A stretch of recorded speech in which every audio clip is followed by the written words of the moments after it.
कोकण विभाग स्थानिक स्वराज्य संस्था मतदारसंघांच्या विधान परिषद निवडणुकीत राष्ट्रवादी काँग्रेसचे उमेदवार अनिकेत तटकरे यांची बिनविरोध निवड झाल्यानंतर महाडमध्ये महायुतीच्या कार्यकर्त्यांकडून जल्लोष स्वागत करण्यात आले। फटाक्यांची आतिषबाजी, घोषणाबाजी आणि अभिनंदनाच्या वर्षावात महाड शहरात उत्साहाचे वातावरण पाहायला मिळाले।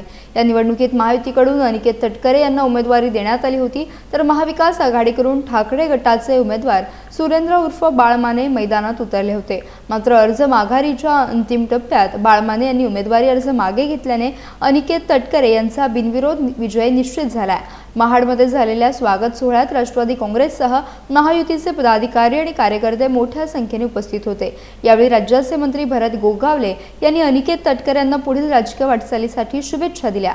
दरम्यान प्रसार माध्यमांशी संवाद साधताना भरत गोगावले यांनी काही राजकीय वक्तव्यांवर भाष्य करत, बोलायला कोणीही काहीही बोलू शकतं, मात्र वस्तुस्थिती समोर ठेवली पाहिजे।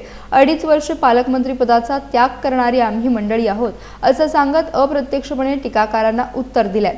अनिकेत तटकरे यांच्या बिनविरोध विजयानंतर महायुतीत उत्साहाचं वातावरण असून कोकणातील राजकीय समीकरणांची जोरदार चर्चा रंगू लागली आहे।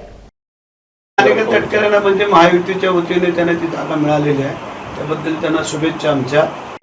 पण आम्ही ती सीट मागितली होती, त्याची काही कारणं होती हे आपल्याला सगळ्यांना माहिती आहे, जग जाहीर झालं होतं। परंतु ज्यावेळेला आमचे नेते मंडळी वरिष्ठ ज्यावेळेला विचार करतात आणि त्यांनी विचारांती जेव्हा निर्णय घेतलेला आहे तो आम्हाला शिवसेनेकडून मान्य। ज्या माणसाने 2.5 वर्ष तर मंत्रीपद सोडलं होतं, पालकमंत्री किस चीज की बात आहे, असं नाही ना। बोलायला कोणी काही बोलू शकतो, परंतु वस्तुस्थिती पण नजरेसमोर ठेवायला पाहिजे की आम्ही त्याग करणारी मंडळी आहोत ना।